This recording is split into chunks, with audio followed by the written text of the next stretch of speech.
Hola, mi nombre es Mariela Irala y le presentamos Holly Buzz, el segmento de noticias de Hollywood con entrevistas exclusivas y adelantos de las películas que se estrenarán en breve. Universal definitely has an intense commitment to preservation and restoration of its film library. The restoration of Jaws is a tremendous responsibility. Centennial Project is Universal Pictures' 100th anniversary. We are releasing 100 of our titles. 13 of our classic titles are being fully restored on a film level. In the case of Jaws, this is history, culture. What's exciting about this digital age, where we're able to restore these movies, we can bring these classic movies back to life in a way that makes them more vivid than even we remember them when we went to the cinema to see them. The restoration of Jaws began with literally going through our records, our vault inventory, and understanding what elements were at our disposal. Universal has always had a strong commitment to preservation and restoration in their film heritage. In the library, in the vaults that we have here, we've got over 1 million pieces of material. Around the world, we've got over 3 million pieces of material. On Jaws, there's about 2,700 pieces of this all together. When we started on the Jaws project, we determined that luckily we were able to use the original negative, and that was our primary source.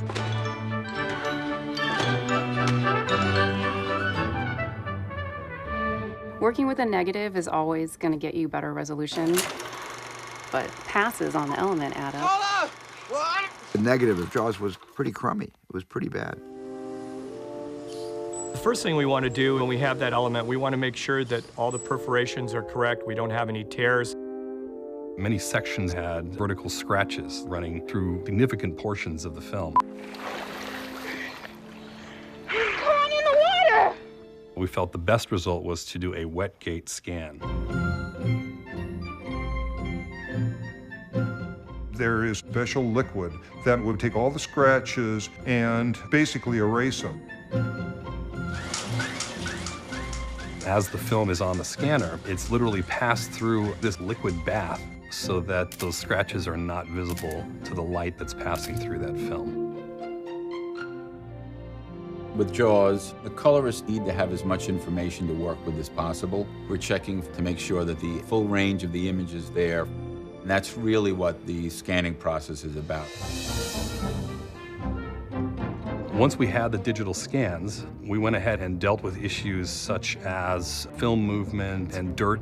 We have very high-end graphics and editing systems. These tools enable us to take the digital data that results from the film scan and manipulate those pixels in many different ways. With Jaws, each damage was different. You just would have to look at it and see if you could take a frame after the damage or a frame before. Part of a good frame here, good frame there, composite it together, and digitally paint it out. You could spend 3 to 4 hours on one frame. Chief Brody! When you're working with an original negative, across some of the cuts, you see tremendous differences in color, brightness, contrast.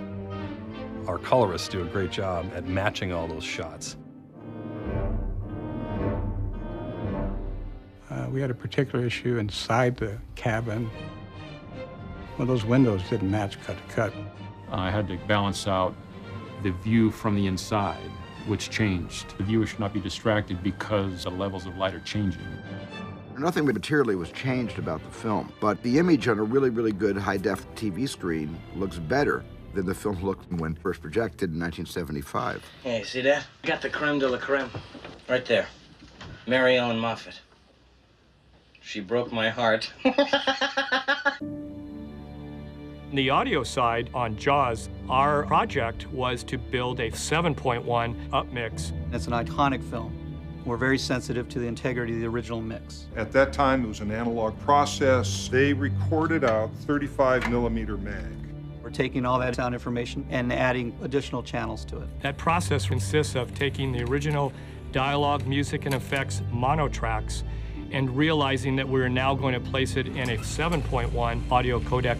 To do that, you're going to have to go and get backgrounds and sound effects that can get you to move left to right on the screen.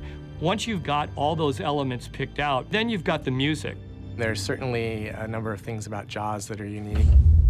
A lot of that on the audio side goes back to those first two notes in John Williams' score. They set the tone for the shark.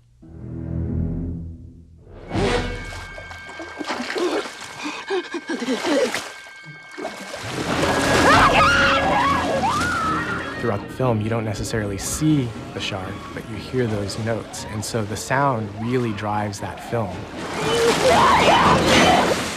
In some places, you don't hear anything. You're underwater, and there's nothing but score. That is what lets you know that something's about to happen.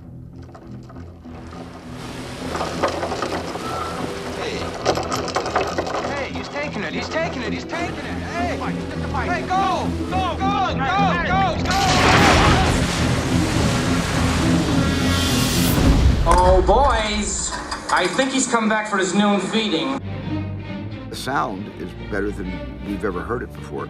Our whole intent is to be able to fulfill the audio experience in that 7.1 remix. They put kind of a dinosaur sound when the shark is sinking at the end of the film, and you're going to hear it better. It doesn't overpower anything, it's just going to be a little more audible to the ear now.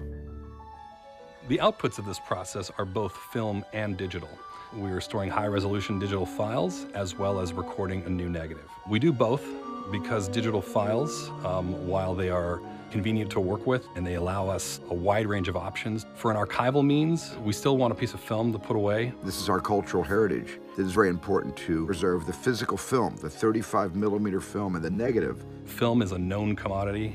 We can put that on a shelf and store it in the proper conditions, and that thing will last 100 years plus. It's the movie that people remember. It's just really crystal clear and very vivid. I've quite honestly never seen this level of commitment. We are very passionate about Jaws and using the tools that we have that allows us to get the best possible restoration. There's something else out there. What is it? It was a shark. Originally in the theater, you might have seen film movement as the print wore out, or you might have seen dirt as the print got dirtier. That today, with a digital file cleaned up, it looks like that on Play 1 and Play 1000. The new Jaws is still the Jaws. It's enhanced by the HD Blu-ray experience. People, like what they see. It looks amazing. This shark, swallow you whole, but I'll catch him and kill him. For that you get the head, the tail, the whole damn thing. You're gonna need a bigger boat. The wonderful thing about this restoration is what you get is something that, both with sight and sound, is something that I didn't even get when I made the movie.